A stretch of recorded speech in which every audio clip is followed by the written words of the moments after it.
What brought you to the point where you could say, as you said in that same interview, I'm the best rock and roll drummer in the world? That's a very confident statement. I am. Okay. So what gave you the confidence then, Ringo? Well, I had that a long time ago. It's just that they started asking me about it now. There are 4 drummers on the Beatles' music. Ringo's not one of them. Hey friends, it's Mike. It's Friday, September 23rd, 2022. It's been a while since I've done a video, and the main reason for that is bullet number 1 on the chart. Our grandson was born last month. He's about 7 weeks old, and so we have been spending a lot of time with the baby and being involved with family get-togethers and family commitments, and it has been a fabulous experience. Bullet number 2 on the chart, I have 2 interviews coming up in early October, one with Mark Devlin. Mark sent me an email and said, Mike, I'd like you to come back on the show, and what would you like to talk about? And I said to Mark, let's talk about the Beatles, because I think it's time to do a summary of everything that I've gone through over the last 6 years. We're certainly not going to pack 6 years into 2 hours, but I'm going to try to cover as much ground as I possibly can. I also have an interview with Jesse Howell. I'll be back on Jesse's show. The last time I was on Jesse's program, I guess it was about maybe 6 months ago, and it ran for over 3 hours, and it was a fabulous discussion, so I'm looking forward to that as well. I have a cameo role as an interviewer in the movie version of Dave Kornblum and R. Scott's Fall the Musical, and so I have to do some voiceovers, and I'm hoping to get to that either next week or the week after. So Dave, if you're listening in, it is on my list of things to do, and I will get it done. My Beatles research will be referenced in 2 Beatle books which are currently underway. One of the authors wrote me and asked me if I wouldn't mind answering 10 questions that had to do with the McCartney/Beatles conspiracy, and I did do that.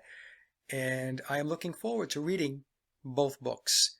I have an upcoming presentation that has to do with my colleague Sally presenting her work and her research with regard to Billy's ties and connections into Pan. And I've mentioned this a couple of times going back in, I guess, 2 or 3 videos. We were thinking that we could get the presentation out sooner more than later, but I had a lot of family stuff going on, good stuff, especially with the baby being born. And Sally was finding that as she was looking deeper into the mythology and deeper into the occult aspects of the mythology, that there was going to be more to present, and thus she needed more time to pull the presentation together. So I'm thinking we should probably have it out within the next 30 to 60 days. I've got to sit down with Sally. I have to take another run through what it is that she has brought together. We did talk about 2 weeks ago, and I think it's going to be a fabulous presentation. I really do.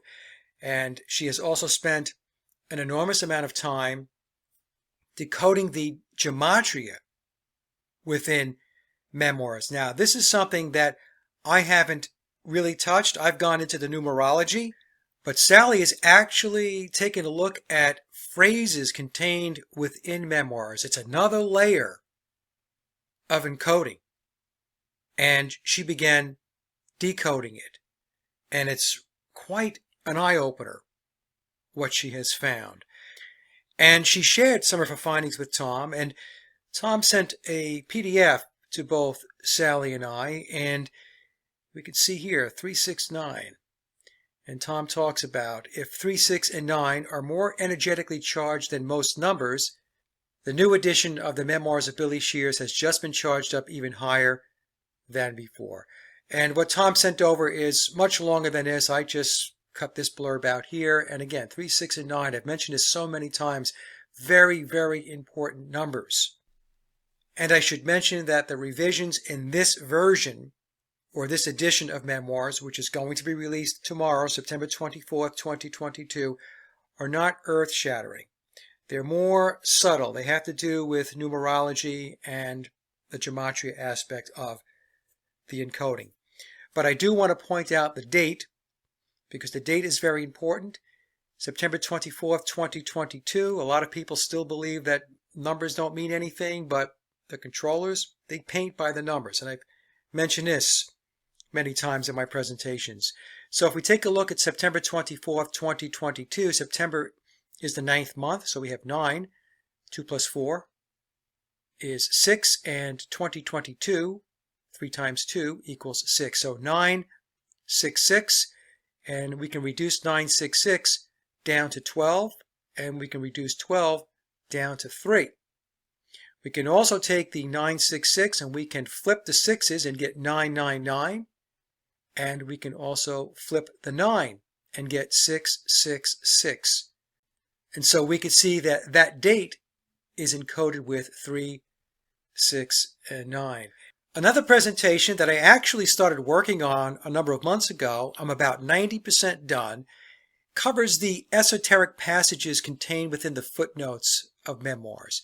And I think you're going to find that very interesting, and I'm going to try to get that out within the next 2 months or so. I want to get Sally's Pan presentation done first, and then I'll release the esoteric passages. Okay, so that covers the updates, what's on the burner right now. And let's move to the next slide, and let's talk about the topics I'm going to cover specifically in this video. Okay, so the first topic is The Queen is Dead. It's one chart. It has nothing to do with the Beatles, but it is another example that I wanted to show where those within the pyramid of power, the controllers, use numbers and astrological events to determine their next move on the chessboard. The second topic is titled The Frustrated Paulists, and this has to do with a specific segment within the Paul is Dead community. I call them the Justice Leaguers. Some may refer to it as Justice for Paul McCartney, where they want so badly to believe in the Cinderella story. They want to believe that 4 working class lads out of Liverpool connected with a record store owner, Brian Epstein, who then got them signed to a major record label, EMI, under the tutelage of George Martin. And then the lads experience unprecedented fame and fortune. And this group is extremely frustrated and angry still about my presentation that I uploaded 2.5 years ago. Did the Beatles write all their own music? And what I want to take you through is what needs to get done on their part to prove that the Beatles did write all their own music and the Beatles did play on all the recorded tracks. Okay, so I will spend some time taking you through that topic. The third topic, which actually was the original primary discussion for this video, it has now dropped to the number 3 position, is a postscript to the video I did about the Beatles and the BBC recordings, and I received a great comment from a subscriber who asked why so many covers and what was the purpose of doing all those covers on the BBC. So I'll give you my take on why that was done. Topic number 4 I added today because it was an email that came in from a listener who took a look at a recent Billy video, and they did screen captures of occult symbolism and numbers that took place in the video. And again, there are still folks that don't believe the numbers mean anything. They have a hard time getting their heads wrapped around it, but I know I sound like a broken record, but the controllers paint by the numbers. Numbers are very important to them. So I'm going to show you some of the screen captures that Adrienne sent over, and you can take a look for yourself. Next, I'm going to show you 2 great videos which compare the mannerisms between Billy and Vivian Stanshall. And I'm talking about the Vivian Stanshall of the Bonzos. That's the version of Stanshall that Billy played. And he was in the Bonzos with Neil Innes. There's another version of Stanshall. His first name is Victor. And I'm going to show you some compare pictures when we get to that segment of the presentation.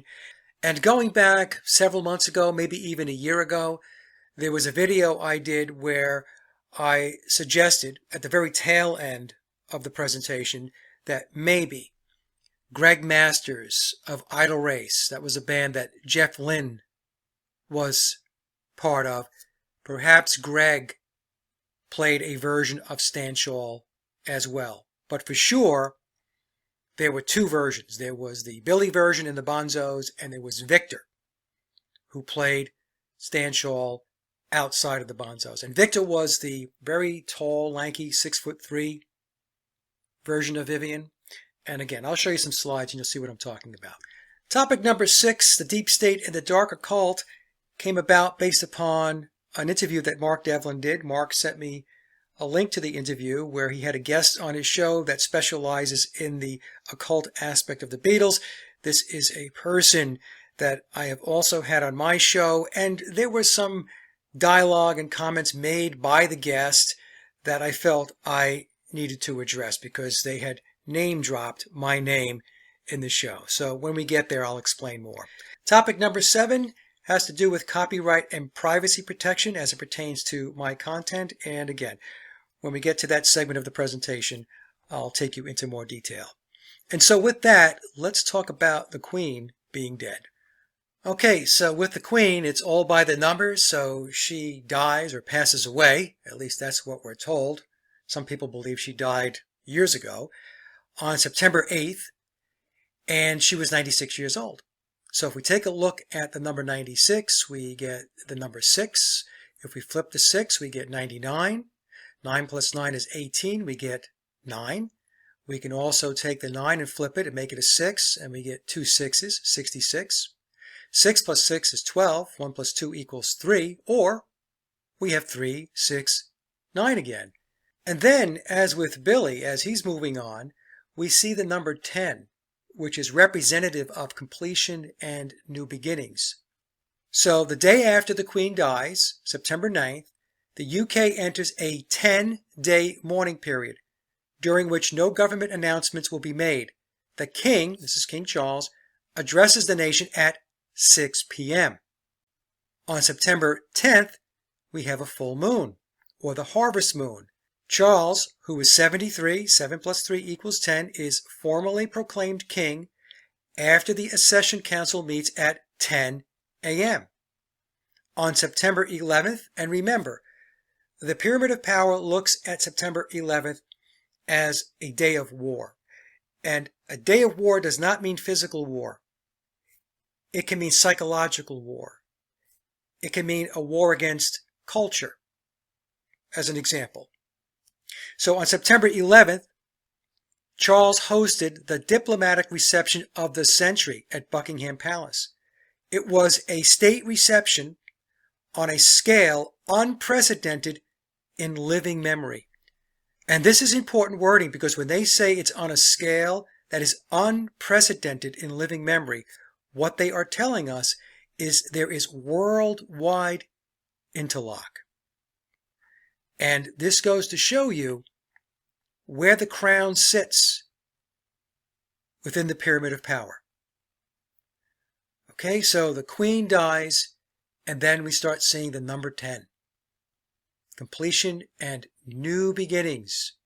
So what this is telling us is the new order is proceeding. I know a lot of people don't want to hear that, but this is what they are telegraphing for those who have eyes to see and ears to hear, and who have at least some semblance of an understanding about what the numbers mean. And it doesn't matter whether you believe in numbers. It matters what they believe, because they're the ones running the show. And they're going to continue to run the show until people wake up. And with that, let's move to the next topic, and let me explain how it is that those that want to embrace the Beatles Cinderella story can prove that the Beatles wrote all their own music and played on all of their recorded tracks. Okay, so for those of you who follow my work, you know that through my research, I have concluded that the Beatles did not write all their own music, and they did not play on all of the recorded tracks, the album tracks and the singles. And this is particularly true when we discuss the biological Paul period. This would be the years 1962 through 1966. And then after 1966, the Billy era, 67 through 1970, John Lennon and George Harrison contributed more to the song content and played more on the recorded tracks. However, the Beatles still used outside songwriters or ghostwriters and studio musicians to create the albums. And for those who are not familiar with my presentation, it's 4.5 hours. Did the Beatles write all their own music? I will leave a link down below and you can watch it. I suggest watching it in 1-hour chunks, and I take you step by step how it is I came to the conclusion that they didn't write all their own music and they didn't play on all of their recorded tracks. Now, I released a presentation on April 1st, 2020, which is April Fool's Day, and I did this intentionally because it links to the Fool card of the tarot deck. And the characteristics of the Fool card is somebody that is adventurous, it's somebody that pursues opportunity, and somebody that doesn't mind taking risk. And these are all attributes that Billy had to possess in order for him to make the decision to take on the role of Paul McCartney.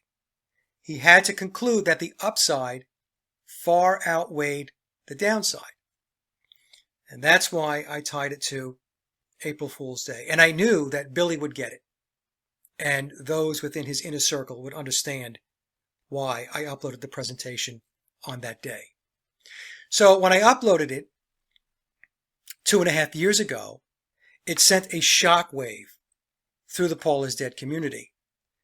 And the reason why it sent a shock wave was because up until that point, most Paul is Dead researchers only focused on Billy replacing Paul. They never touched the bio-Paul period. They never questioned the full official narrative. And so when I did that, it turned the Paul is Dead community upside down on its head. Because most researchers want to believe that John Lennon and Paul McCartney were these brilliant, prolific songwriters. They want to believe the official narrative. They want to believe the Cinderella story. And who doesn't want to believe it? It's a great story. I used to believe it. It wasn't until I watched the documentary, Deconstructing Rubber Soul, that I realized something was very off about the Rubber Soul narrative, where we are told that the Beatles had no backlog of music and they were going to record, or they did record, 16 songs in 30 days, which means they came in with a blank sheet of paper. They had to write, rehearse, arrange, record, and mix 16 songs in 30 days. Being a musician myself and a songwriter, and having spent time recording, that didn't seem realistic to me. In fact, it seemed extremely far-fetched. So when I questioned the entire timeline, not just that piece where Billy replaced biological Paul, when I went back and I started questioning, were the Beatles, John Lennon, Paul McCartney, George Harrison, and Ringo Starr, but specifically John Lennon and Paul McCartney, because those were the two that were put on the pedestal as songwriting geniuses. Once I questioned that, in the minds of the Paul is Dead community, I walked off the reservation. I went after a sacred cow. And that's when I realized it was a religion.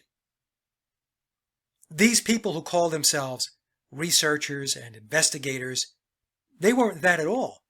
They really didn't want to pursue the truth.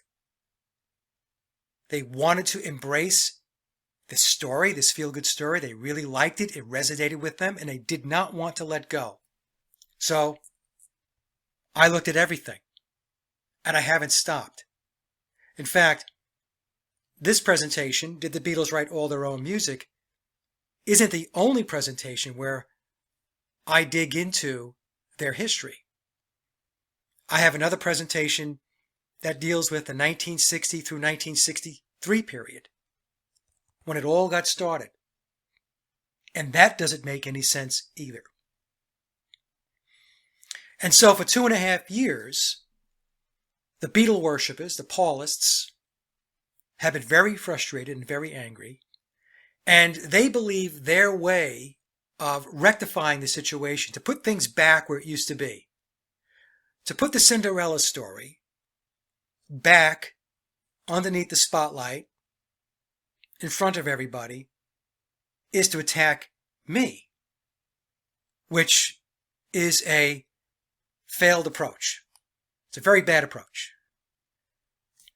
Here's the problem that the naysayers have, and this is why they think attacking me puts the official narrative, the feel-good story, back where it belongs.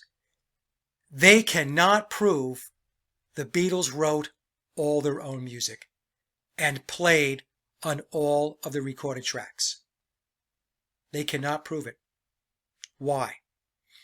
Because there is no direct evidence or even solid circumstantial evidence that the Beatles wrote all their own music and played on all their recorded tracks. The non-critical thinkers, the Beatle worshippers, resort to personal attacks and childish behavior, rants, name-calling, trolling, half-baked, quote, analysis, to try to get things where they believe it needs to be, to prop the official narrative back up, to put the Cinderella story back where they believe it needs to be. And so personal attacks against me and childish behavior directed at me, they think is going to fix everything. It's not. If you want to fix what you think is broken, then you need to prove they wrote all their own music and played on the recorded tracks. Everything the contrarians believe is the result of being conditioned, indoctrinated, and brainwashed by the official narrative. Again, what I refer to as the Cinderella story. And because of this conditioning, a cult mentality prevails. They are worshiping minions of fabricated gods. And I'm not just talking about the Beatles. We see this everywhere in society. People worship artists, bands, celebrities, politicians, Silicon Valley, quote, icons. It's everywhere. But the one thing the contrarians, the Paulists, have succeeded in is sending more people my way to watch my content. It's called the Streisand effect. The Streisand effect is when you tell people not to do something and the opposite happens. So you're telling them, don't look there, and then the people you're telling not to look say, well, why don't they want me to look over there? Let's go take a look. And as a result, this presentation, did the Beatles write all their own music? Between my two channels, my main channel and my Paul is Dead channel, over 150,000 views and a significant increase in channel subscribers. So for those that believe I'm wrong, your task is very simple. You need to prove the Beatles wrote all their own music and played on all the recorded tracks. And in the next couple of slides, I'm going to show you that even though that's a very simple premise at face value, it's going to be extremely difficult, and I'm going to say impossible to prove. They burned their records and spit on their images.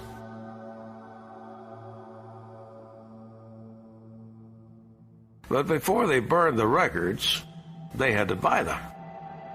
We meant more to kids than Jesus did. I was just saying it as a fact.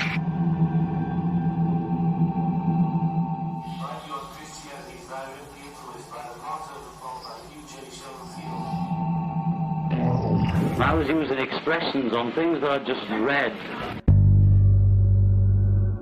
The Passover plot speculates that the Bible is a hoax and that Jesus didn't die on the cross.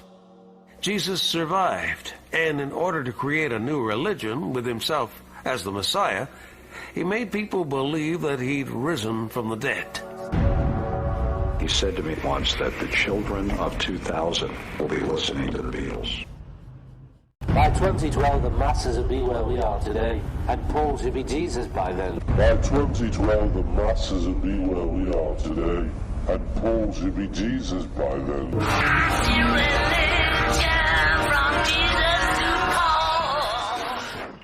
And so with that, let's move to the next slide and listen to a clip of Ringo Starr from 1981 in an interview with Tom Snyder.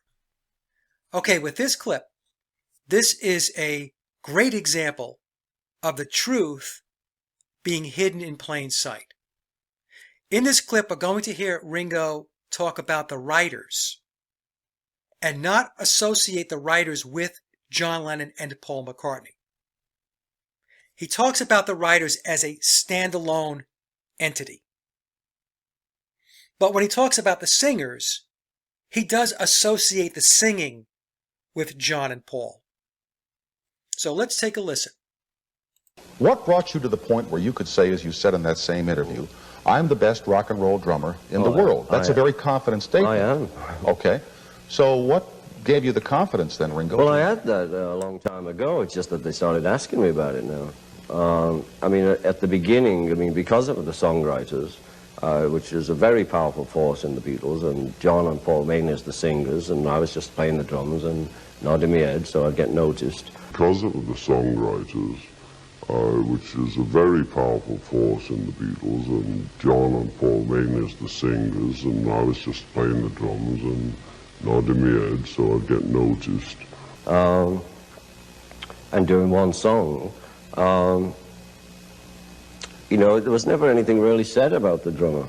You know, and if you look at Charlie Watts and the Stones, I mean, there's never anything really said. It's like, oh, it's Charlie Watts. And, you know, he's an amazing drummer. But, you know, the drummers tended to not get the writing.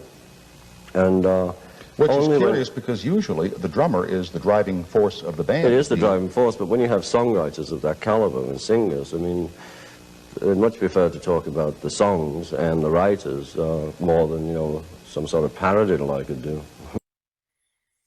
So it's interesting because not only does he not associate John and Paul as the writers once, but he does it twice. And the second time, what they did with the visuals was to put up the clip, the Sgt. Pepper clip, where they show Paul and John. And that's the imagery association with the word writers. So they're looking for the audience, the listener, to make the association.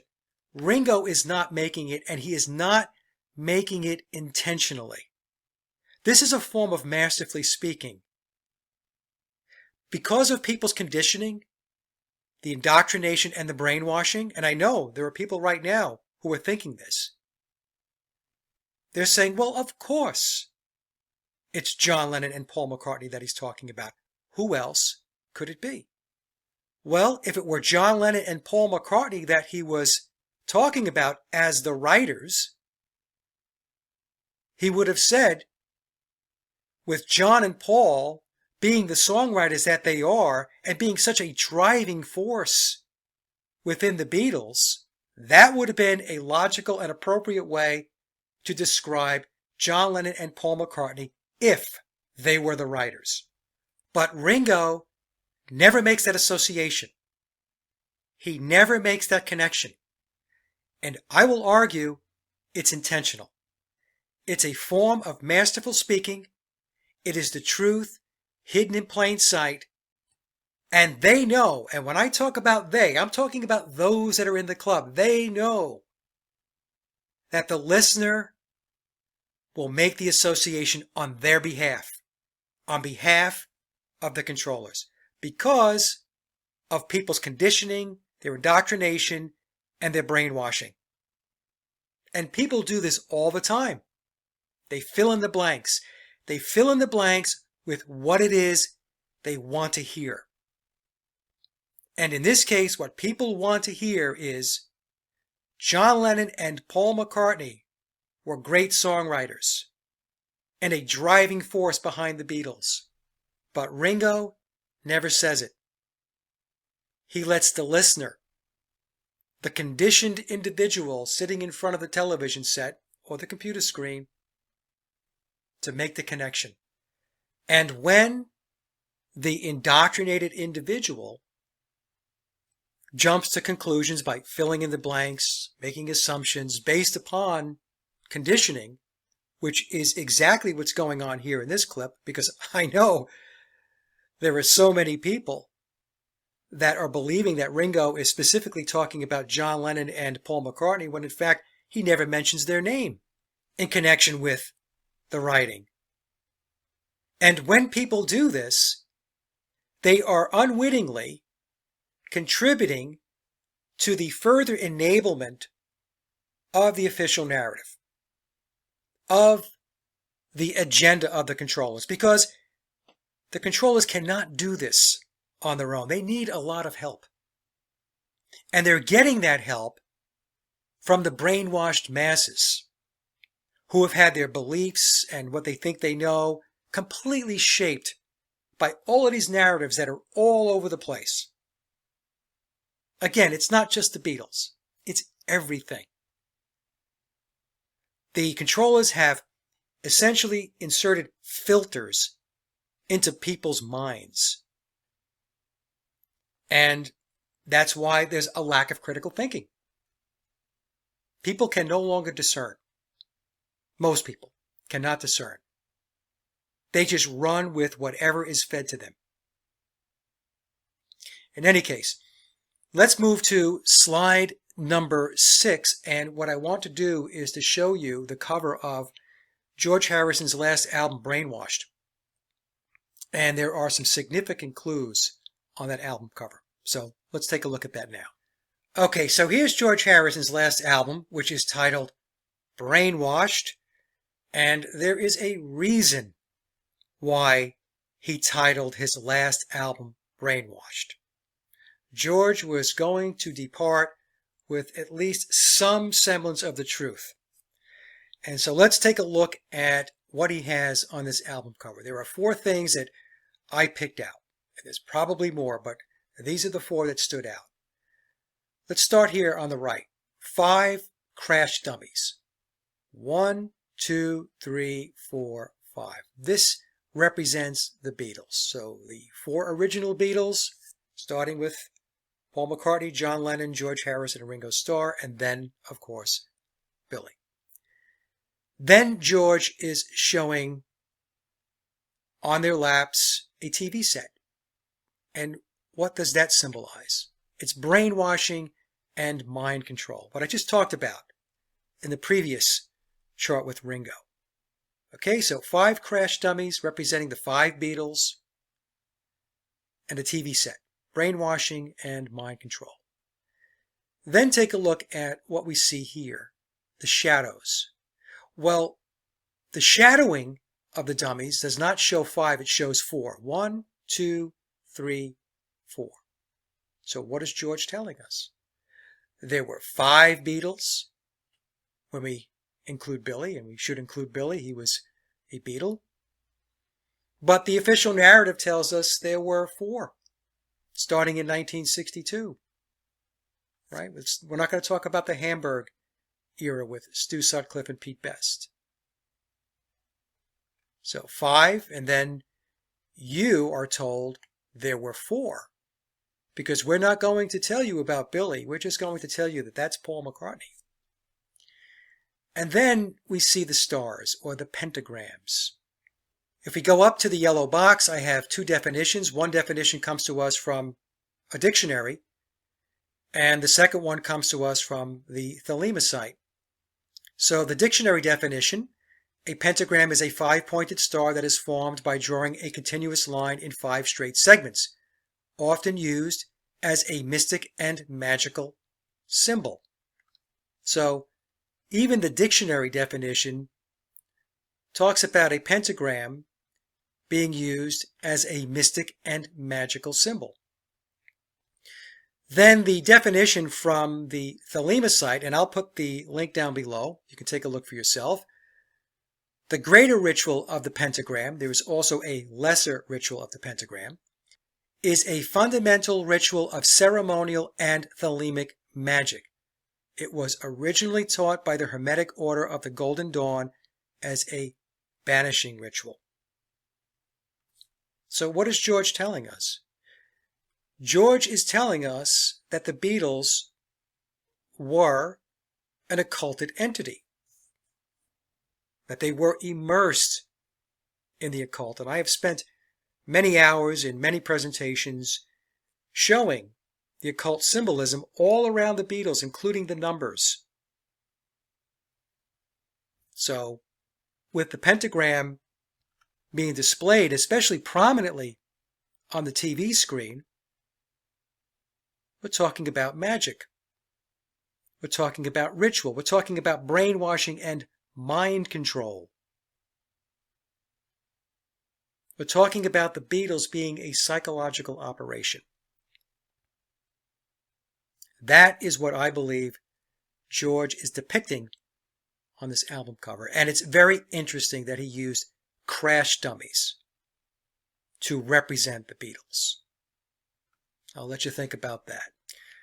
Now with the next slide, slide number 7, I'm going to circle back and explain my logic as to why the Paulists cannot prove that the Beatles wrote all their own music. So let's move to slide number 7 now. Okay, so this is slide number 1 of 6 or 7 slides where I'm going to walk you through my logic to explain why those that want to believe that the Beatles wrote all of their own music and played on all of the recorded tracks are going to have one heck of a time trying to prove it.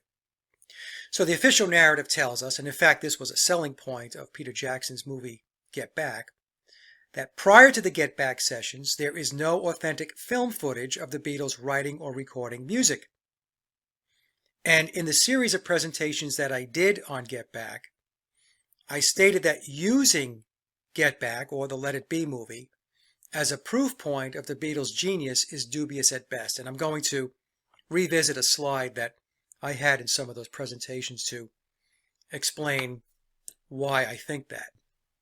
And based on the official narrative, we have to believe that the most famous rock pop band of all time has no film footage documenting their writing or recording music. Yet the Beatles are one of the most filmed bands of all time. Interviews, press conferences, concerts, movies, etc. And this goes to a great point that Mike Stock made in the interview that I had with Mike, where he said there was always a camera following the Beatles. Always. Yet, no footage, no film footage of them in the studio writing songs or laying down the recorded tracks. So as an example, something that would go a long way to squashing the debate, considering the magnitude of the alleged accomplishment of recording 16 songs in 30 days for Rubber Soul, why were the Rubber Soul sessions not filmed for the historical record? Why was the genius and brilliance of one of the greatest songwriting teams not captured for posterity? Why was that not done? Filming the Rubber Soul sessions would have shown the Beatles writing all of the songs as well as playing on the recorded tracks. Yet, to the best of my knowledge, that type of footage does not exist, not only for Rubber Soul, but for any of their other albums, aside from the Get Back sessions. And again, I'm going to talk about the Get Back sessions. So the question becomes, no one thought to document their talents? They filmed them doing everything else, but no one thought to take a camera into the studio when they were writing and recording their songs. Nowhere to be found. There was a comment going back a couple of weeks ago where somebody thought they were being clever and witty. And they said, well, Mike, is there video of you writing music and recording? And I said, well, as a matter of fact, yes. But that's not the point. I'm not the Beatles. Nobody would have any reason to video me writing music or recording music. I might do it on my own. I'm not the greatest rock band of all time. I'm not one of the greatest songwriters of all time. And so without the film footage, the only thing the official narrative has is stories, words. And that's what we're going to get more into in the upcoming slides. And so with that, let's talk a little bit about Get Back and why that is not a proof point of their ability to get things done in the studio. Okay, so let's talk about Get Back, because sometimes people will leave comments and say, well, hold on a second. In Get Back, we saw them writing and recording music. But my response to that, and I did a series of videos on the Get Back documentary, Peter Jackson's documentary, and I said it wasn't a shining moment. But the premise of the documentary, I believe, what Peter was trying to put forth, was a classic Hollywood script where the heroes persevere, they overcome adversity, and then pull through in the end. And my question is, or did they? So my takeaway from watching the documentary is that Get Back attempted to spin a lackluster outcome into a significant achievement. And so we have to go back to the original objective. When Billy took his bandmates into the Get Back sessions, the goal was to write and record 14 new songs in a little over 2 weeks, then perform 2 live shows for a TV special broadcast. And what was the end result? They performed 5 songs on a rooftop to no audience, and then released a grainy, uninspired movie and a 12-song subpar album, which Phil Spector had to put together. In fact, in one of the presentations I did on the whole Get Back documentary, I had a chart in there that quoted John Lennon as saying that he handed over a pile of shit to Phil Spector and he turned it into something. That was Lennon's opinion on the recordings that Phil Spector had to work with. And when we talk about the end result in performing 5 songs on the rooftop, that's after 30 days in the studio. And we have to remember that the Beatles, during the Get Back sessions, were a captive audience. In other words, there were no press conferences and other stuff that was going on. Their primary task for a month was to show up in the studio and attempt to write and record 14 new songs in a little over 2 weeks. And that did not happen. So the question is, with 7 years of writing and recording, so if I go back to 1962 and the Get Back sessions started in January of 1969, that's the 7 years, and they had 9 official UK albums under their belt by that time, along with stories of profound and spontaneous writing abilities, why were the Beatles unable to achieve their stated goal of 14 new songs in a little over 2 weeks? What happened to their prowess? And if we break down the 12 songs on the Let It Be album, we have to assess what was really accomplished. So 2 songs on the album were throwaways, in my opinion. Maggie May and Dig It.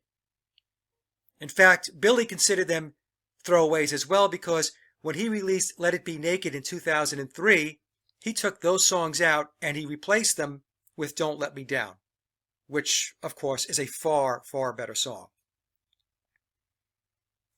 Another two songs on the Let It Be album were not recorded during the Get Back sessions. I Me Mine was one of them.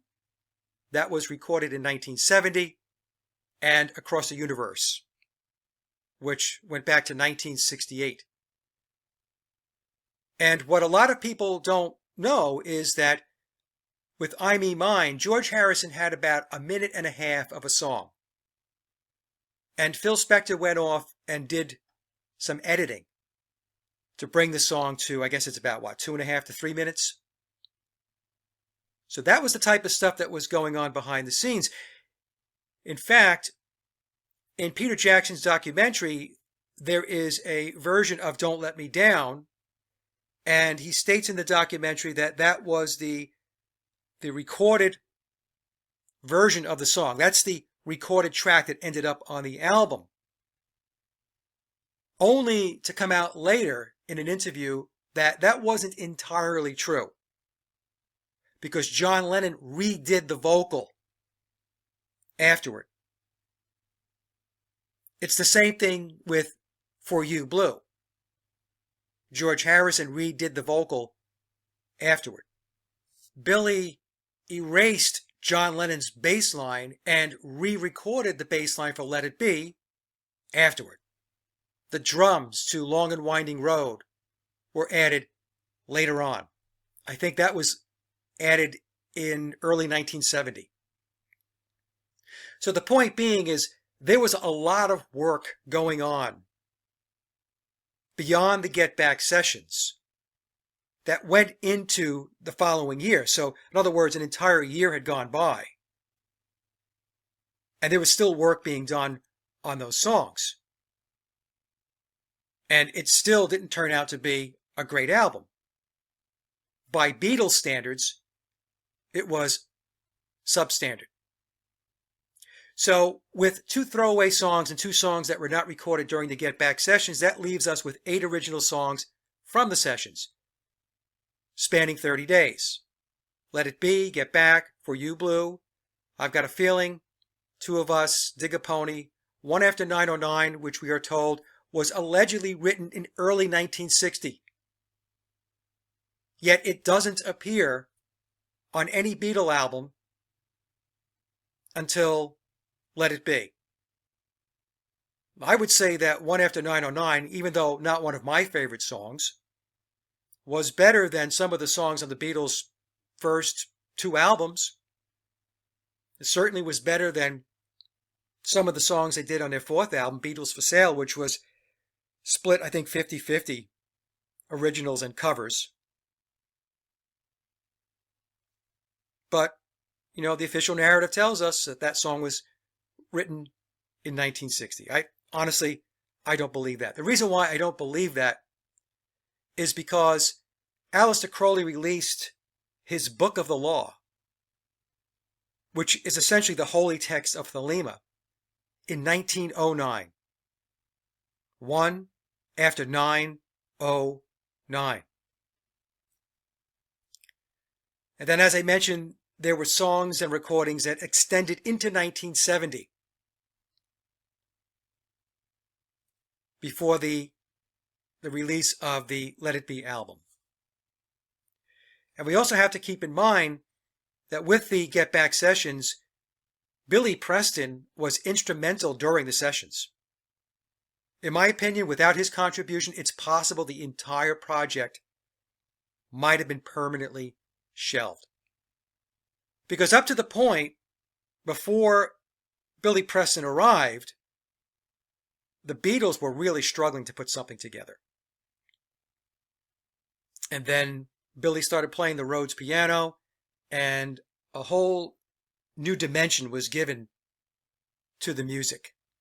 So I would argue that the Get Back sessions showed what the Beatles were not capable of.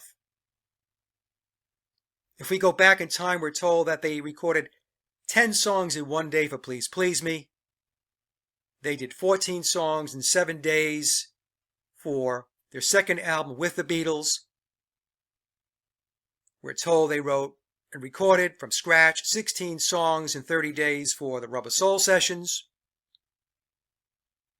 We're told they wrote 30 plus songs while they had their stint in India, although they weren't all there at the same time in India. Ringo left after 2 weeks, Billy after about a month, and George and John stayed in India for 2 months. And they weren't just writing songs. They went there with an entourage, there were activities, and so on.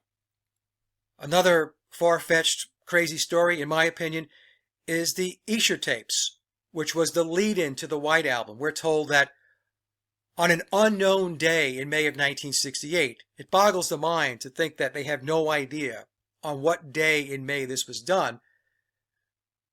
The Beatles convened at George Harrison's bungalow, and they recorded 27 demos in one day. So these are the stories of profound and spontaneous writing abilities that I was talking about before. Yet, they fell flat with the Get Back sessions. And like I just said, the Get Back sessions, in my mind, showed what the Beatles were not capable of. To me, it was an eye-opener. To me, it was a proof point that supported my research. Okay, but I'll let you decide. All right, let's move to the next slide, which is slide 9, and let's talk about the official narrative. Okay, so let's talk about the official narrative, because there are people out there that disagree with me that will point to all of these books and these documentaries and these magazine articles and these audio clips and these photos or images that are on the internet and so on. And what they don't realize is the official narrative on just about anything that matters, is a lie. It's deception. It's fiction. It's put out there to define and shape your thoughts, your beliefs, your actions, what you do, what you don't do, how you behave. And history is loaded up with examples of well-documented official narratives, fiction and lies. We have the JFK single bullet theory. We have the start of the Vietnam War, the Gulf of Tonkin incident. It was a false flag. How many people who are listening right now did not know that the Vietnam War started based on a false flag? The Gulf of Tonkin false flag has been admitted to by the government. And what makes it even more reprehensible is 58,000 American lives were lost in Vietnam. We have 9/11 and the 19 hijackers.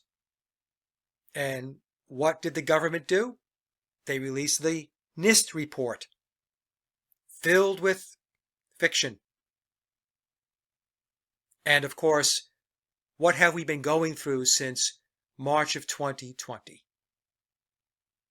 Jabs are safe and effective.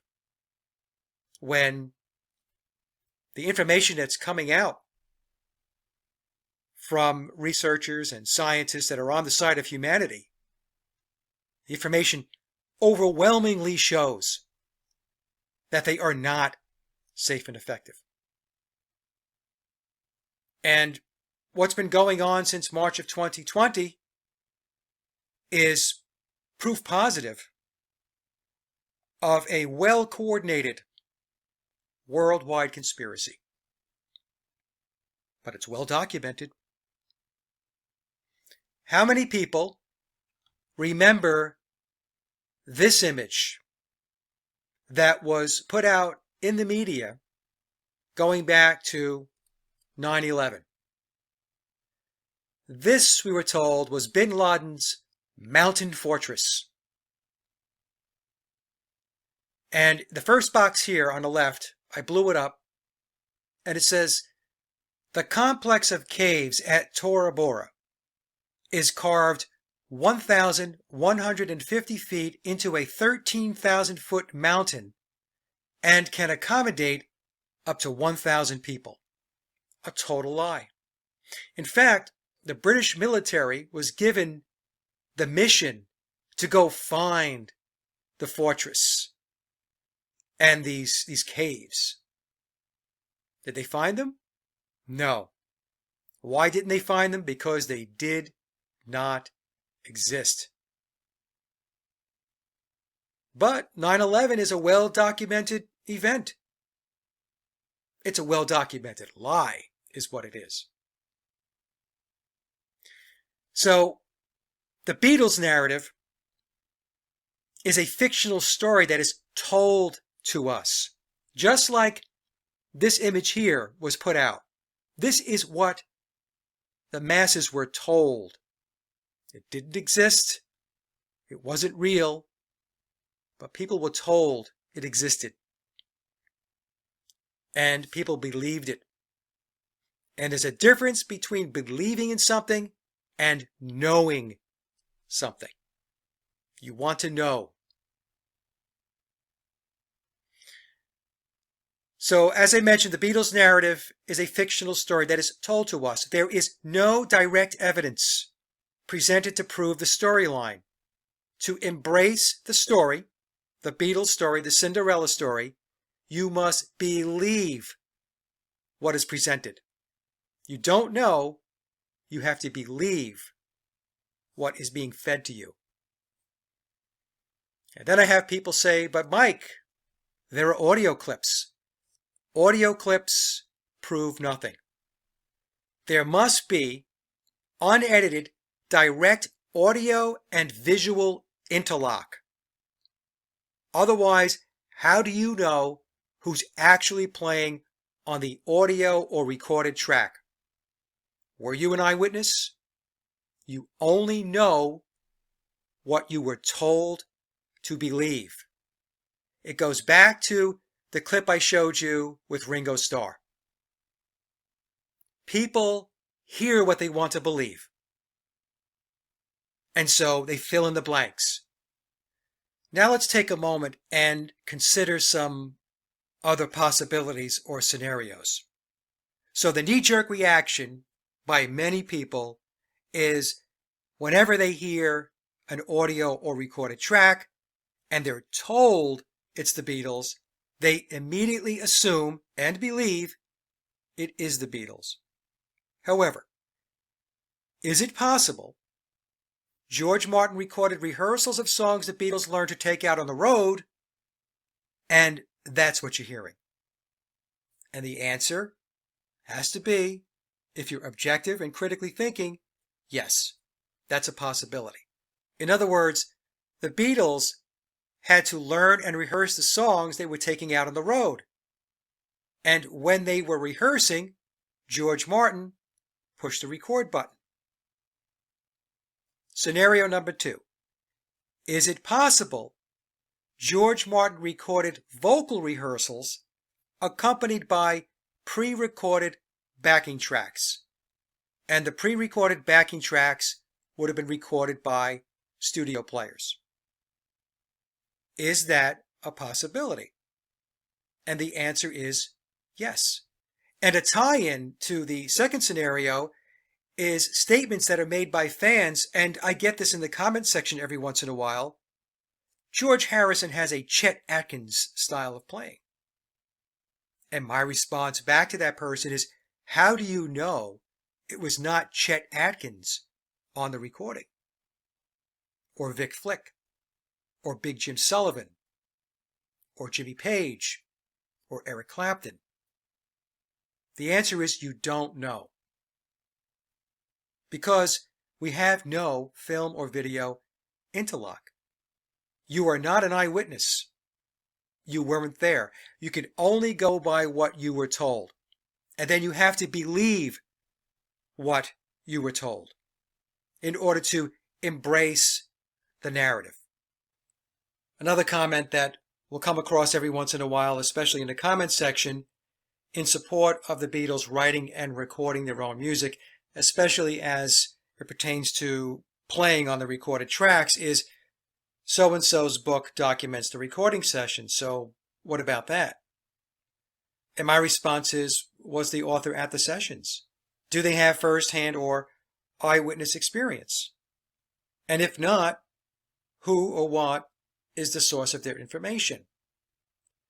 One of the things we have to keep in mind is these narratives are stories. And authors who write books or people that create documentaries, they can be part of the machine. In this case, the Beatle machine. And what's their role? Their role is to disseminate the desired narrative. So they become, in essence, the storytellers. Another scenario or possibility is the author of the book is not plugged into the Beatles, but they believe the official narrative. And so when they write their book, they are using the official narrative as their baseline or their foundation.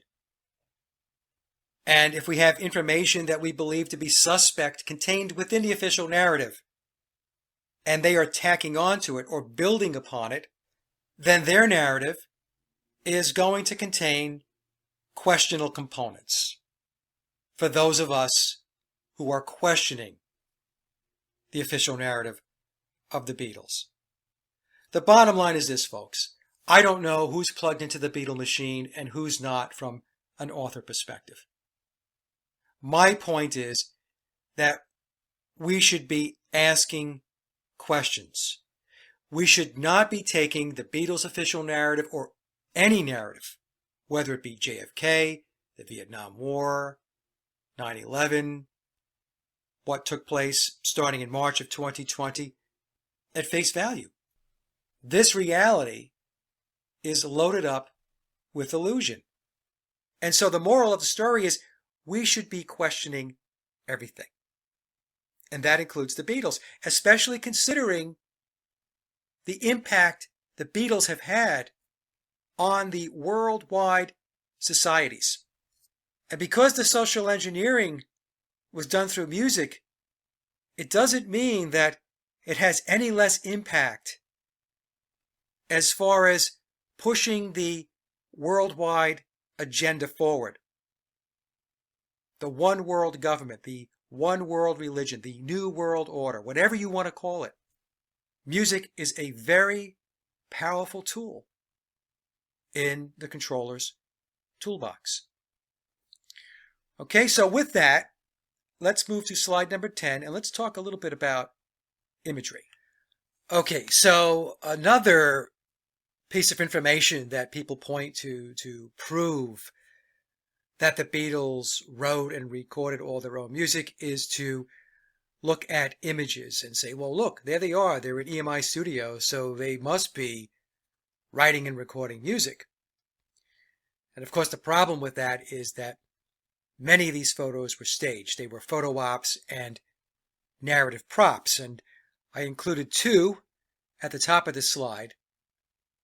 And these images here, and you can find them on the internet if you would like to take a closer look. These are staged photos.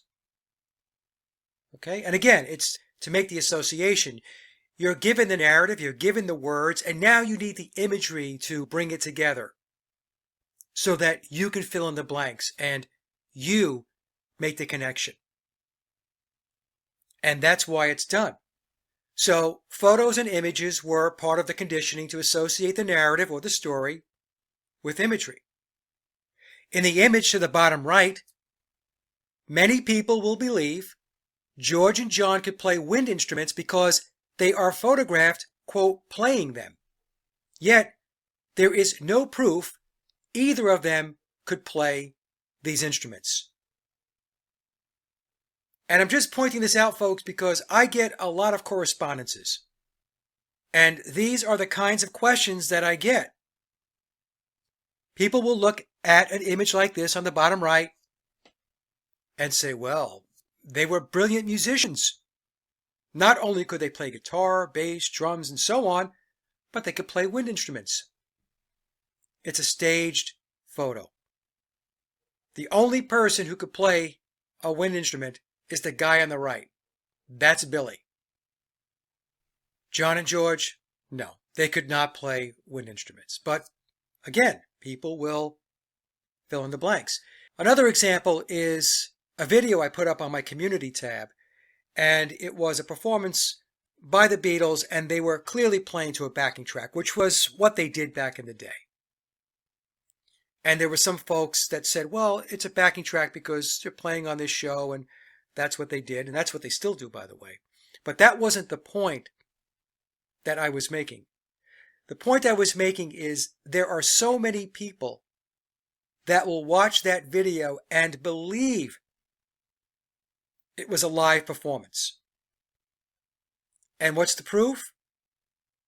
Go to the comment section. And you will read comment after comment with people saying, oh, what an incredible performance. Aren't they unbelievable? But they were playing to a backing track. So it's the unknowing of the people. It's the unknowing of the masses, which helps in a very significant way to prop up the official narrative. And not just with the Beatles. As I've said throughout this presentation, it's with any official narrative that is out there. Take a look at what took place in March of 2020, going back to that example. How many people just fell in line and enabled what took place and what is still going on? Here's a question that I have wondered, and I'm going to throw it out to my audience, but it is a question that helps to further illustrate how people fill in the blanks and speculate. What happened to John Lennon's harmonica playing after 1964? We have two notable songs, Love Me Do and I Should Have Known Better, and I know there are other songs, but those are the two that I've picked on. If you do a search, you will find tons of speculation, which is a great example of people filling in the blanks, which in turn embellishes and distorts the existing narrative. I constantly see in the comment section, even occasionally when people write me an email, where people fabricate a narrative outside of the official narrative. I believe the reason why John and Paul did this is because, and they go on and on and on. It's all constructed in their head. It's fantasy. They don't have any knowing. They're just building upon what it is they want to believe. They are embellishing and creating their own narrative and plopping it on top of the existing narrative. And this is how it continues to grow and grow and grow. And it's all because of conditioning. It's what people want to believe. According to a cheatsheet.com article, Lennon was quoted as saying in the book Lennon Remembers, the harmonica playing, it was gimmicky to make us different. But then we have to ask ourselves, was Lennon really a competent harmonica player?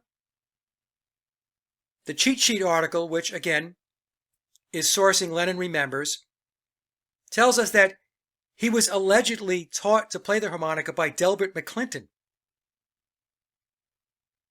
But was it John playing on the recorded Beatle tracks, or was it a studio player like McClinton on the recorded tracks? How do we definitively know? And the answer is, we really don't. Okay, so I figured I would just throw that in there as food for thought. And with that, let's move to the next slide, slide 11. Okay, so I titled chart 11, The Official Narrative Has the Burden of Proof. And of course, if you question an official narrative, you are labeled a conspiracy theorist. And so, in essence, that's what I have done. I have questioned the Beatles' official narrative based upon many contradictory components which are tucked in underneath the Beatles' narrative. As an example, we have the 1962 Mercy Beat article from the August-September time period where it clearly states in black and white that the Beatles were flying to London to record songs that were written specifically for them, given to them by their producer George Martin. We have a number of interviews where George Martin states that he thought the Beatles' music was rubbish, they had nothing behind them, and they didn't show any songwriting skills. We have Quincy Jones going back a few years ago in a Spin magazine interview saying that the Beatles were no-playing MFers. We have Bernard Purdie, who has been saying since the 1970s that he drummed on 21 Beatles songs. And the list goes on and on and on. And as I mentioned earlier in this presentation, what got me started on asking questions was the Rubber Soul narrative. And once I took a look at that, after watching the DVD, Deconstructing Rubber Soul, I realized that something was not right. And then we have all of these stories about how the Beatles recorded 10 songs within 11 or 12 hours for the Please Please Me album, their debut album. How they recorded 14 songs in 7 days for With the Beatles.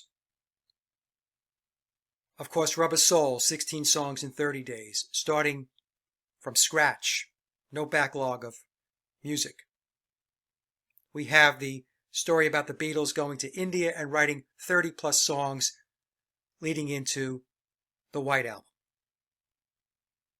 We have the story, as I mentioned earlier, about the Esher tapes, where we are told on an unknown day in May of 1968, the Beatles recorded 27 demos at George Harrison's bungalow.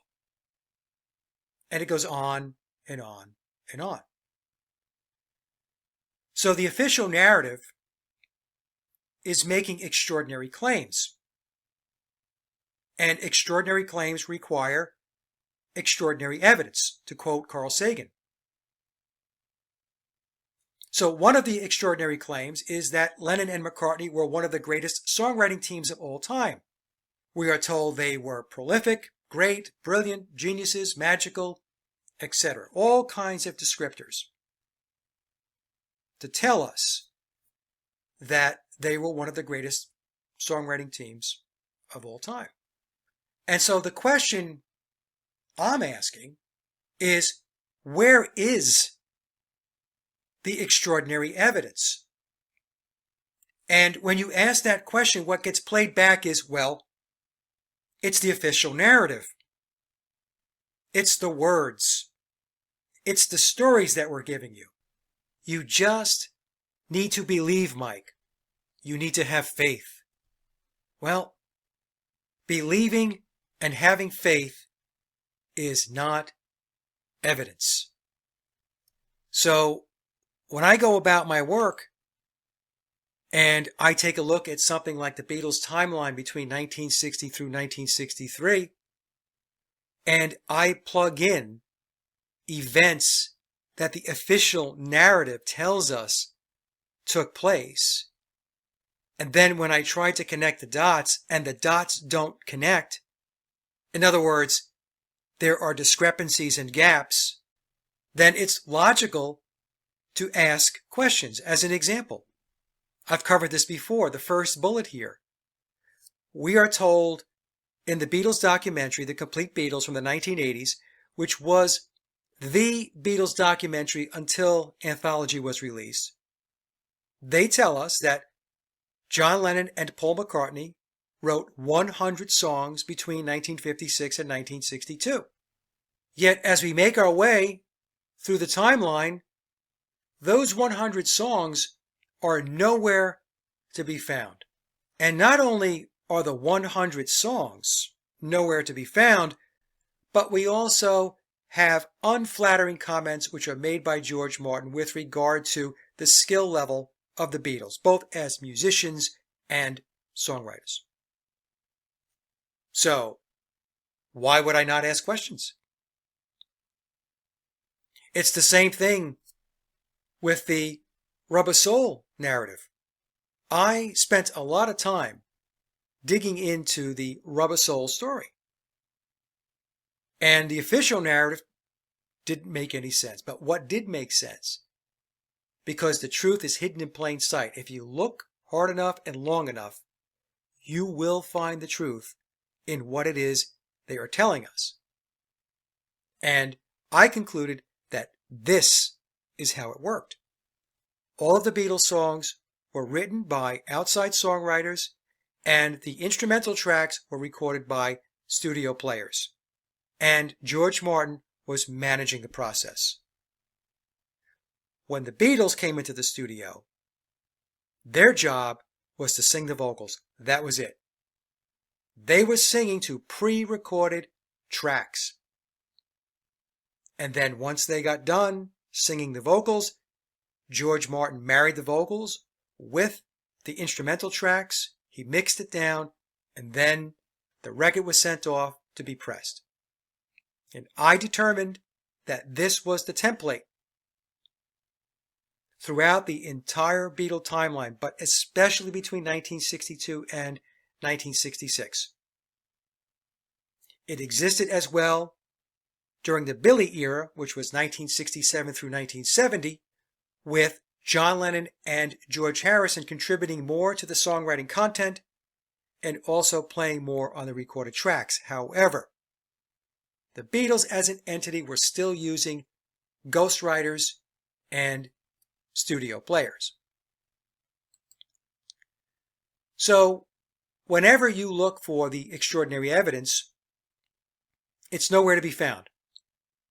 It always points back to the official narrative. You just have to believe in what it is they are telling you and don't ask any questions. And it's like that with any official narrative.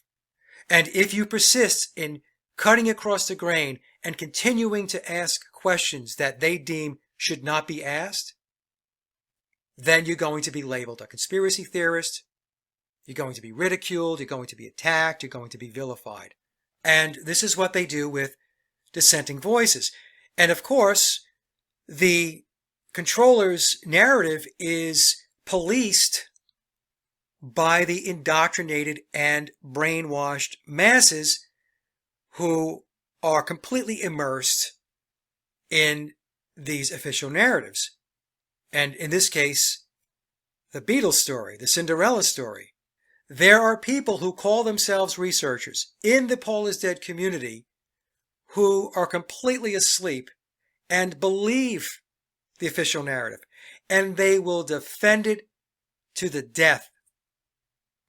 The level of anger, belligerence, and nastiness that comes across my screen is unbelievable. But this is how it works with just about anything. Think about going back to March 2020 and face coverings and all that stuff. And for those that understood that the whole thing was a psychological operation, they understood that this was nothing more than social engineering and conditioning. Those of us that did not go along, we were attacked. We were attacked verbally. Some people were attacked physically. And so with this whole Paul is Dead thing, within the Paul is Dead community, there are people, I call them, as I mentioned, the Justice Leaguers, Justice for Paul McCartney. They have elevated Paul McCartney to God-like status. It goes back to the clip I played earlier where John Lennon said by 2012, Paul will be Jesus. And that is indeed what the controllers are looking to do. In fact, I would say it's what they have already done. The Beatles play a major, major role in the social engineering of society across the world to break down traditional values, to break down traditional institutionalized religions, in particular Christianity, in order to formulate a new worldwide religion that is based in paganism. It's Luciferian based. And in memoirs, this is referred to as Paulism. And that's why I call these folks Paulists, because they are in the church of the Beatles. And biological Paul McCartney is their Messiah. I mentioned in a show that I did with Billy Watson that my taking on the Beatle narrative, the entire Beatle narrative, the entire timeline from beginning to end, is no different than standing up in a Christian church and raising your hand and asking the pastor if Jesus really existed. They would bounce you out of church and look to stone you in the parking lot. And this is how many of these folks react. It's really quite amazing. You would think that more and more people would be interested in diverse ideas. They would be interested in hearing a counterpoint to what it is that they subscribe to, and then be able to have a civil discourse and to be able to be mature and have an adult discussion. But as many of us know, that type of behavior where people act in a civil way, in an adult fashion, is not easily found. It's few and far between. And so going back to the chart, so when I ask, where's the extraordinary evidence? It just continues to point back to the official narrative. It's a circular discussion. It's based in belief. It's not based in evidence or fact. And of course, there are two great quotes. One from Napoleon, history is a set of lies agreed upon. And of course, we have the quote that many of you are familiar with, history is written by the victors. And there is a debate as to who actually made that statement. Some will say it was Hermann Göring during the Nuremberg trials, and others will say it was Winston Churchill, and others will say it was neither. So, but that does not take away from what that quote is telling us. So, accepting official narratives at face value is not an exercise in critical thinking. And it doesn't matter whether it's the Beatles' official narrative or some other official narrative. Folks who make simple-minded statements like they had plenty of time to write music while presenting zero proof that that's what the lads were doing, that they were actually writing music. And we're talking about the early period. This is where most people lose their mind. It is the Bio-Paul period. They make these statements, but they do not put forth any hard proof or hard evidence at all, other than to circle back to the official narrative. And so, to me, that's guessing. And guessing is not research, and guessing is not validating the truth. People with no experience in songwriting, playing an instrument, or of the recording process should educate themselves before making declarations.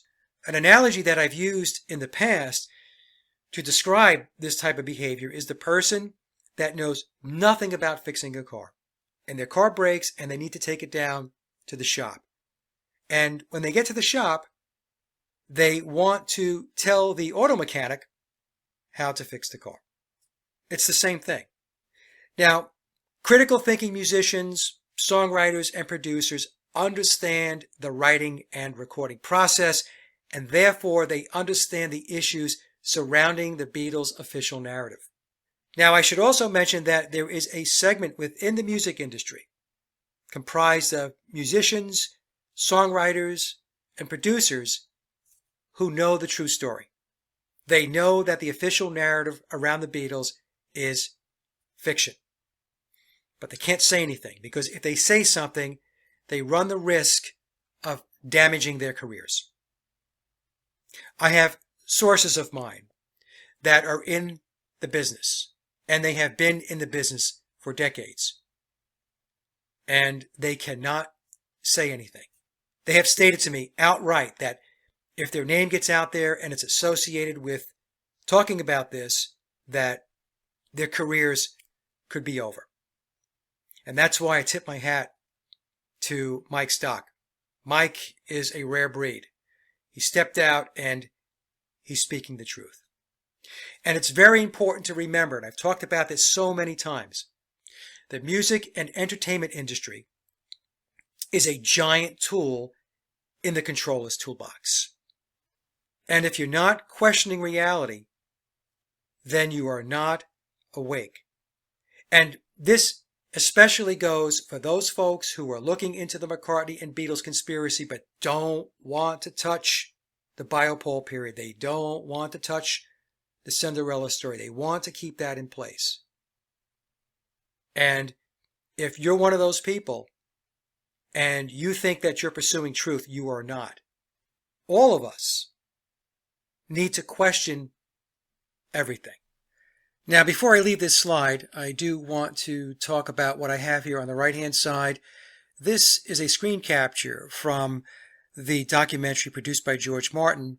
And in this scene, George Martin is flashing the Masonic Tell No Secrets gesture. We can see his index finger to his lips.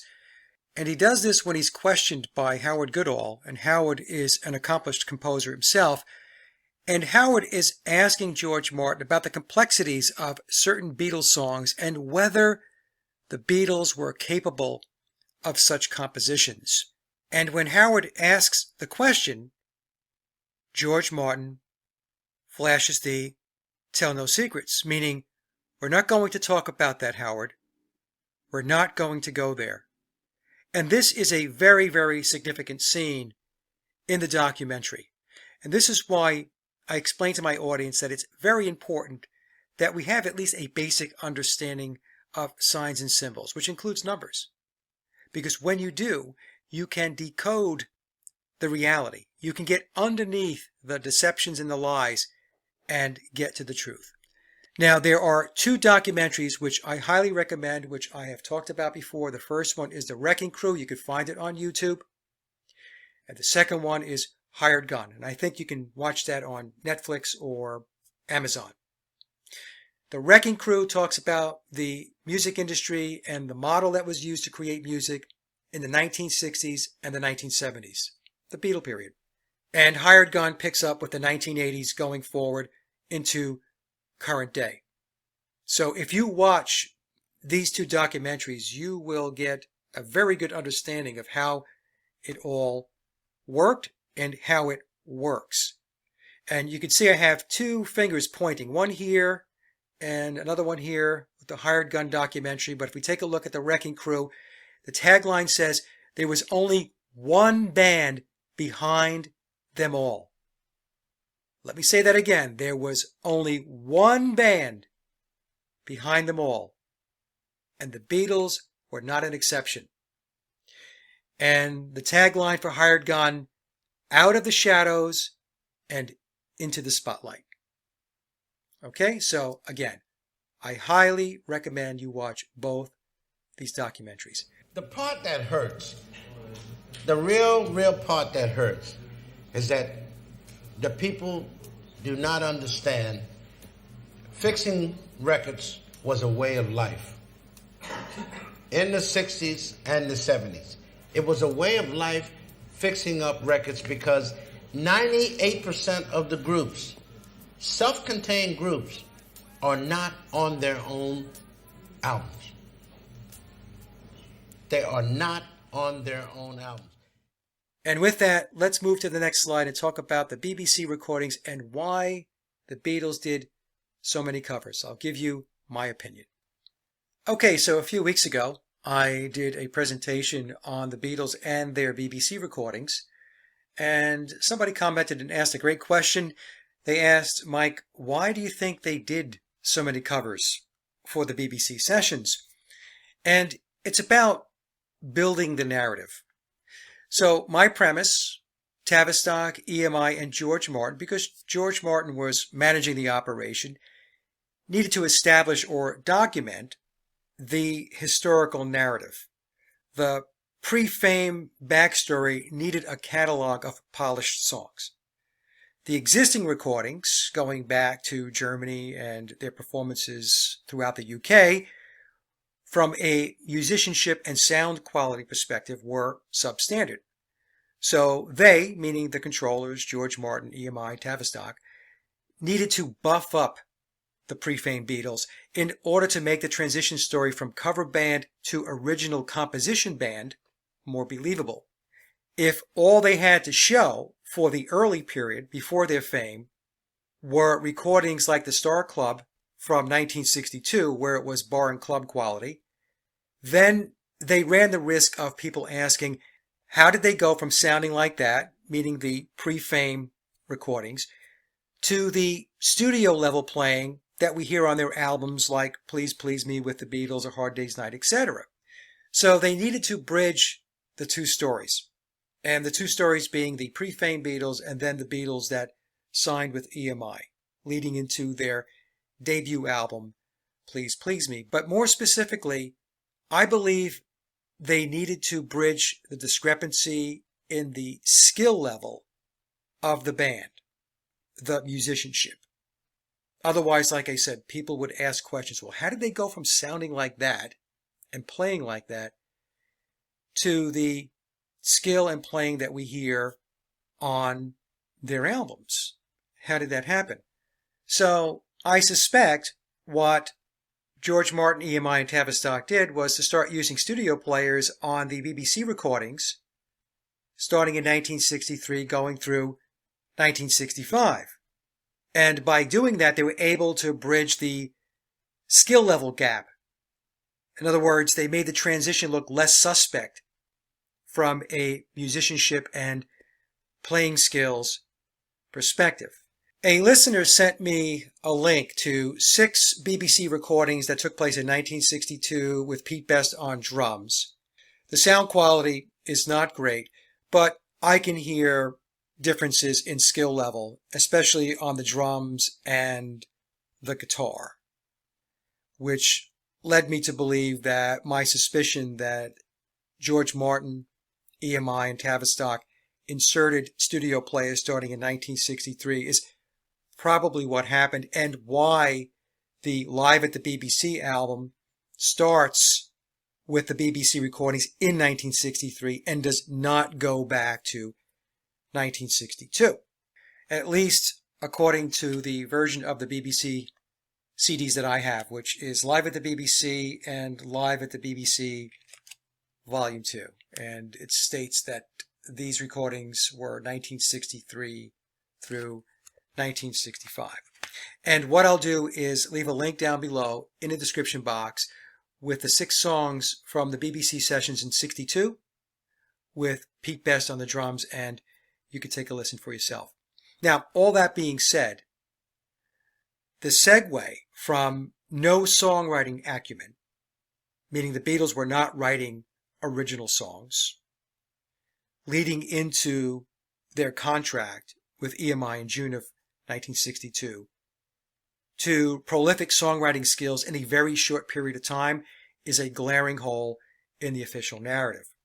But going back to the question, why so many covers on the BBC recordings, I think it was about building the narrative. It was about creating the pre-fame backstory. And as I've mentioned throughout this presentation, it's all about narrative. It's all about the words. It's all about the story. And so with that, let's move to the next slide and take a look at some screen captures from a recent concert that Billy did, and we're going to take a look at some occult symbolism. Okay, so these images came to me courtesy of Adrienne, and I want to thank Adrienne for passing them along. I haven't watched this video yet, and I will leave the link down below so you can take a look. The title of the video is Paul McCartney Live in Frome, and I hope I'm pronouncing that correctly, at the Cheese and Grain, dated 2022, so this year. And Adrienne sent over about 8 images, and I included these 4 in the presentation. So let's take a look at image number 1 at the 1 minute and 9 second timestamp. We have the Masonic Grand Pontiff pose, Billy pointing his finger, and a woman wearing the color orange. And orange in Pythagorean numerology equals 33. Moving over to the right, we have Billy doing the double sixes at the 11-second mark in the video. 45 seconds in, we have the Masonic checkerboard on Brian Ray's guitar strap. And the image to the bottom right is interesting, and we see Billy do this a lot. And I looked it up on the Thelema site. So in Thelema there are ritual signs. There are 4 tiers from what I gather: Neophyte, Elemental, LVX, and NOX. And so this sign here that Billy's doing falls into the LVX category. And apparently the LVX signs exist to purify the individual and pave the way to receive the solar light. So again, it's about sun worship, it's about light, it's about Lucifer. Okay, so Billy continues his occult symbolism. No matter what video you watch, it's always going to be there. Now what I'm going to take you through are some, quote, McCartney and Stanchel compares, but the best part of this is 2 videos that came from the channel 5 Tone 10. I will leave the link down below. The content creator's name is Alex. He sent the links over to me where he compares, quote, McCartney and Stanchel mannerisms. It's quite an eye-opener. And I'm going to show you both of Alex's videos after we do some image compares. Okay, so let's move to slide number 17. Okay, so before I get started, for those of you who don't know, I did an entire presentation on Stanchel, and the link will be down below in the description box, and these stills, these images that I'm going to take you through, many of them are in that presentation. So for some folks, this is a refresher. For other folks, this is brand new. Now, many people do not see the connection between Billy as McCartney and Billy as Vivian Stanchel. And many times I'll be asked, well, wasn't Stanchel this tall, lanky, skinny guy and around 6'3"? Well, the answer is there was a version of Stanchel who was tall, lanky, and 6'3". That version was a man by the name of Victor, and that is the Vivian Stanchel that passed away back in the 1990s. So we have at least 2 Vivian Stanchels. One is Billy, who played the role in the Bonzo Dog Band with Neil Innes. We had Victor, who, to the best of my knowledge, never played with the Bonzos. He was outside the Bonzos. He was on Billy's payroll because Billy needed his McCartney and Stanchel character to be able to coexist. It's like the Batman and Bruce Wayne dilemma. You never see them in the same room together. So when Billy hired Victor to play the role of Stanchel, then the 2 characters can be in the same room together. Although, I don't know if that ever happened. And there's a possibility that there were others that played the role of Vivian Stanchel because the character was always made up with cosmetics, wigs and latex and all of that. And another person that I suspect may have played a version of Stanchel, which would mean he would be a 3rd individual, was a person by the name of Greg Masters, who was in the band Idle Race going back into the 1960s, and that was a band that Jeff Lynne was in. But I can't confirm that, and it's just conjecture, but it's possible. Okay, but for sure there was Billy and Victor. So in the first slide, this is Billy doing his Paul McCartney character, and here's Billy doing his Stanshall character. And if you take a look, you can see that the shape of the face is the same. The teeth, the mouth are the same. The eyes are the same. So this is Billy. This is Billy playing McCartney, and this is Billy doing his Stanshall character. And in Memoirs, what he tells us, when he played Stanshall, he lowered his eyebrows. And we can see him doing that here. And when he played his McCartney character, he raised his eyebrows.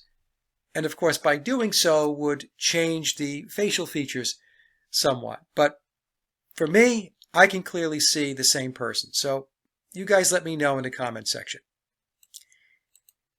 Here's another image from my Stanshall presentation. The image on the far left is Billy. He's wearing a wig. He's donning latex. And if we move to the right, this is him as Stanshall. And if we take both images and we lay them on top of each other, we can see that the shape of the face, the eyes, the nose, the mouth is a perfect fit. And of course, we can see the hair is higher on the McCartney character because, as I mentioned, he's wearing a wig. Okay, so let's move over to slide number 19 now.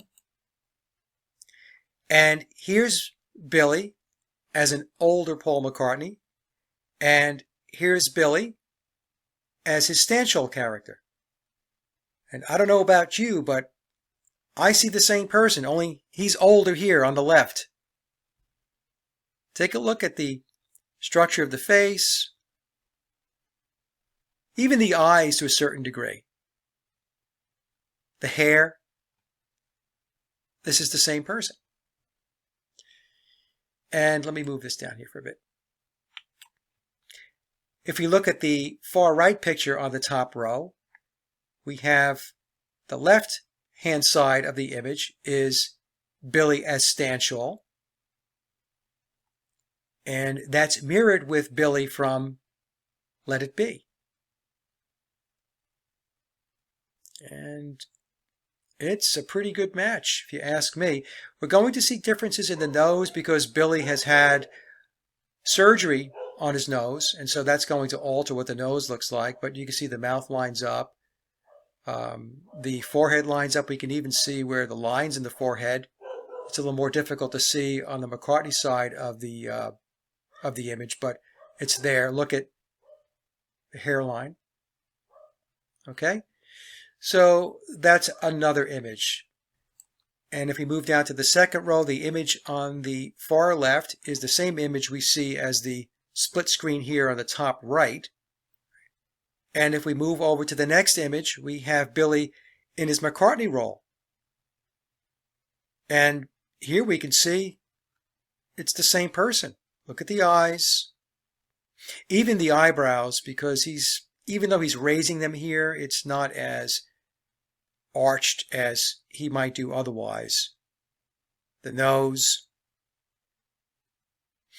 even though he has had surgery to fix the nose to look more like Paul McCartney and less like his natural nose, when he scrunches his face, we can still see the resemblance in the nose. Look at the chin, under the lip. Okay, this is the same guy. These two people are the same guy. And then we have this image in the center on the bottom row. And again, it's the split screen or mirroring comparison. And again, I don't know. Seems to be the same person to me. And then this is the image from the first slide I showed, the first compare slide. It takes some time, I admit, to take a look at it because it's very, very difficult to get your head wrapped around that this is going on.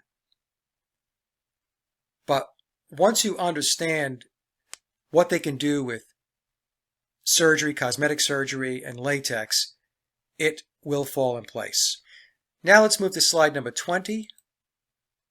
And here I have a comparison between Billy's version of Vivian Stanshall with the Bonzo. That's on the left. That's Billy's Viv.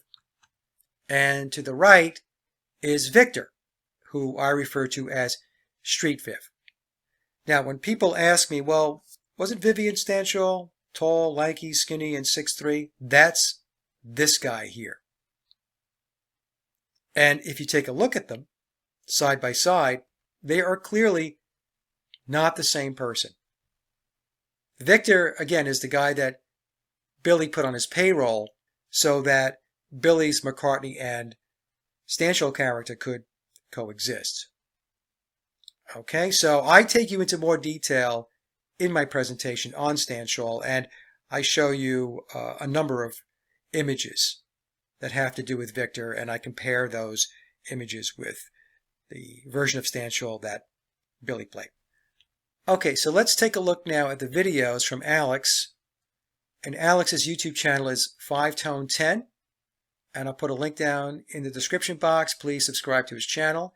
And I'm going to have to make sure I have the volumes muted because the songs that Alex uses are Bonzo Dog Band songs, and I don't want YouTube to block the videos because of copyright. So I'll just mute it, and let's take a look. I will tell you that it's an excellent piece of work, and Alex is extremely observant.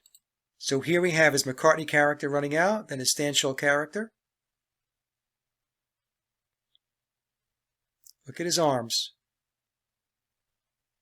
Billy doing the same thing, that wheel motion with his arms. He's doing it again here from Magical Mystery Tour. All right, let's go back and take a look at that.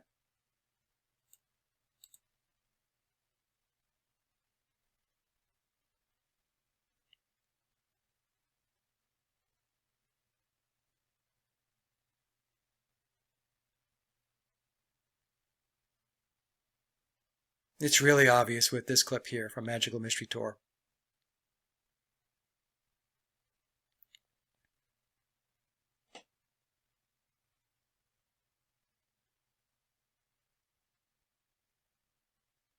Okay, so what Alex is showing you there is how Billy holds his hands and how he stands. So let's take a look at that again. Watch his hands. He clasped the hands.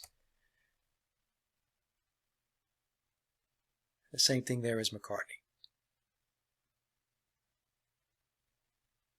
And there he is with that motion that he does with his hands.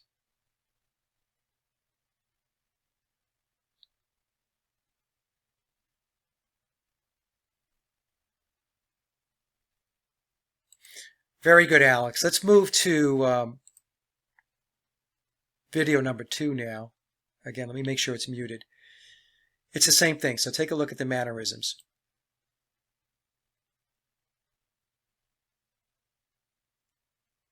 Okay, so it's that head bobbing that Billy does. Stanshall's the one with the scarf, the yellow scarf. Watch his head.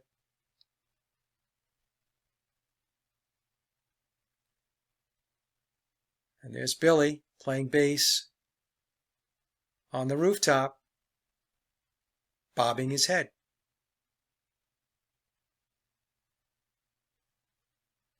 That's another thing I want to point out, by the way, not to digress here. Some people think that it's biological Paul in the Let It Be movie on the rooftop, which boggles my mind because Billy and Paul McCartney do not play bass the same way. Their mannerisms and how they hold the bass and how they move with the bass is completely different. So that is not biological Paul on the rooftop of Let It Be. And now I'll go back to Alex's video. Okay, so what we have is Stanshall up front, and watch him lifting his legs and doing his little dance, okay?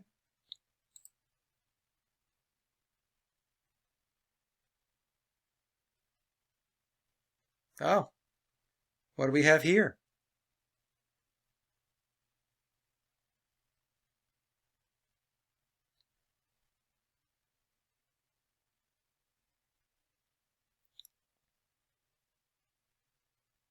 And again, the way he holds his hands.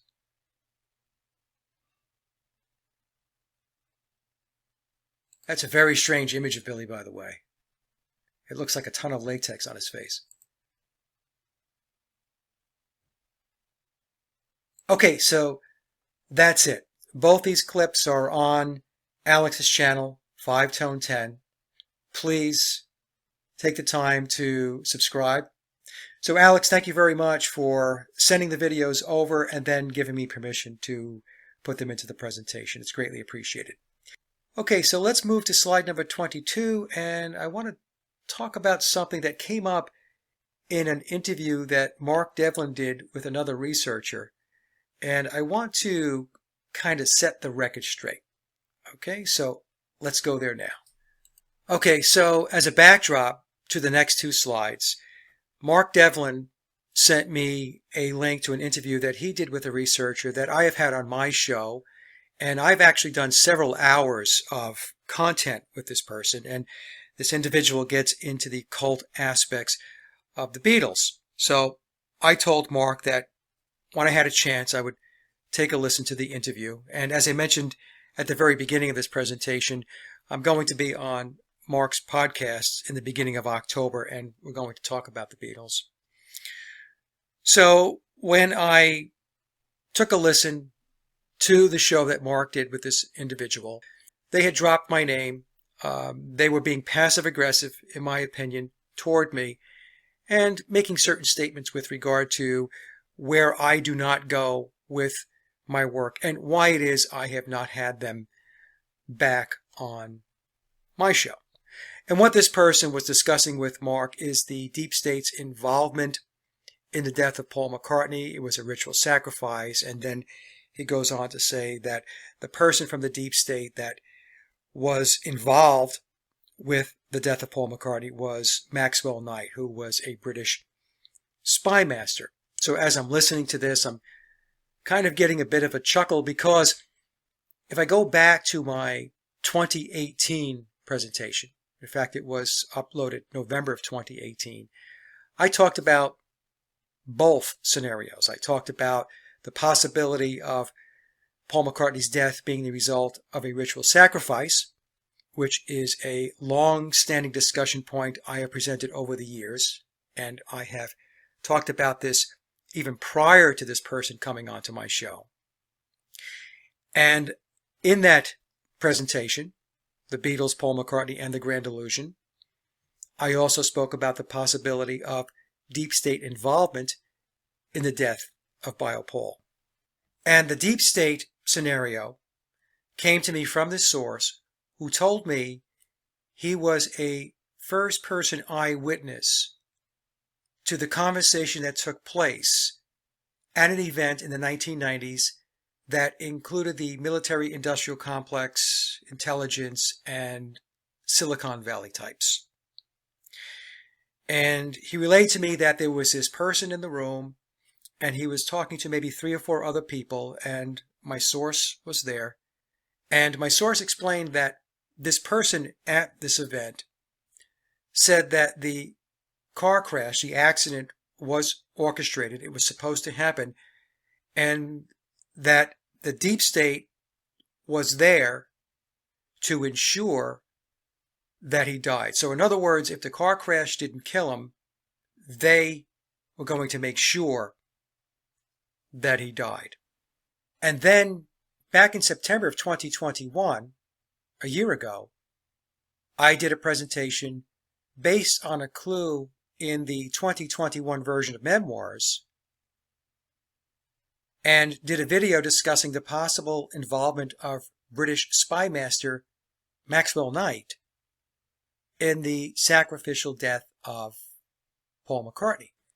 Now, the reason why I'm talking about this is because the guest that Mark had on his show made it sound like he was presenting some new revelation. And that would be okay, except, like I said, he was name-dropping my name, taking some swipes passive-aggressively, and then making a statement that maybe this stuff is too dark And that's the reason why he hasn't been back on the show. And none of that is true, because I have presented the possibility, the strong possibility, that Paul McCartney's death was a ritual sacrifice. And I have discussed, going back 4 years ago, the possibility of deep state involvement. And going back a year ago, I spoke about Maxwell Knight. Now, I questioned Maxwell Knight's direct involvement in the murder of Paul McCartney, if Maxwell Knight was involved in the death of Paul McCartney, because Maxwell Knight was suffering from health issues. He had heart problems. And what I had said in my presentation going back last year was, perhaps if he was involved, he was in an oversight capacity. Okay, so I don't like getting into this stuff. I don't like talking about this stuff. But with this particular individual, because I really do like to keep things cordial and professional, the truth of the matter is I gave this person their break. If it wasn't for this person coming onto my show, in all likelihood, nobody would know who he is. And so I have to say it's a bit disappointing. And the reason why he has not been back on the show is twofold. One, I determined that he and I were not a good fit. Secondly, there comes a point where the research has diminishing returns. In other words, the research begins to tail off and there's no new discovery. And of course, I'm making that determination because it's my channel and it's my podcast. Okay, so I talked about this in another video, and I have explained my position on dark occult content. So to reiterate and to go into more detail, this channel, my channel, does not major in dark occult content. It's not healthy from a mental, emotional, and physical state of well-being. As with most topics, eventually there is a point of diminishing returns. And this is what I was talking about in the previous slide. As an example, the content becomes repetitive. If this happens, the topic will be tabled. This channel will not show gruesome images purporting to be biological Paul. Such images, along with being extremely disturbing, cannot be confirmed and therefore are speculative in nature and won't be presented. This channel does not subscribe to turning over every dark stone under the guise of, quote, research. For example, does showing the act of pedophilia become a requirement to know such behavior is repugnant? No. For this channel, the basic and general concepts of occultism and ritual, including sacrifice, is sufficient. Anyone wishing to dive deeper into the darkness can do so on their own. I don't swim in the dark, murky waters of the occult, folks. I don't. It's not good to be there. In other videos, I've explained, never play with Ouija boards because you have no idea what you might be interacting with. Don't do it. So I'm not going down this path. I'm not going to take a dive off the cliff into the dark occult waters. And I just want to be very, very clear about that. My objective with this conspiracy is to make people aware of the mechanics and how these types of psychological operations are carried out. What are the components? How are they pulled off? And the McCartney and Beatles conspiracy ranks right up there with some of the top psychological operations of all time. And that's where I do my work. Okay, so I just want to make it perfectly clear that there are certain areas I won't go because I have determined there's no need to go there in order to understand what's going on or what went on. Okay? And so with that, let me go to the last slide, and I'm going to talk about defending copyrights, trademarks, and privacy. Okay, so this is the last chart, defending copyrights, trademarks, and privacy. And I am addressing those out there who are inclined not to do the right thing. Intellectual property is real. Privacy is real. Sage of Quay is a trademark. All Sage of Quay and my Paul is Dead channel presentations are copyrighted. Fair use is a legal defense, not a right. YouTube's privacy policy will be aggressively enforced. Infringements will be pursued and may result in legal action against the infringing party. Okay? So, it's unfortunate, folks, that I have to address this type of thing, but as you have probably guessed, I need to address it. And so with that, that concludes the presentation, my friends. The comment section is open. You guys and gals have a great day. We will talk soon, and thanks very much for listening.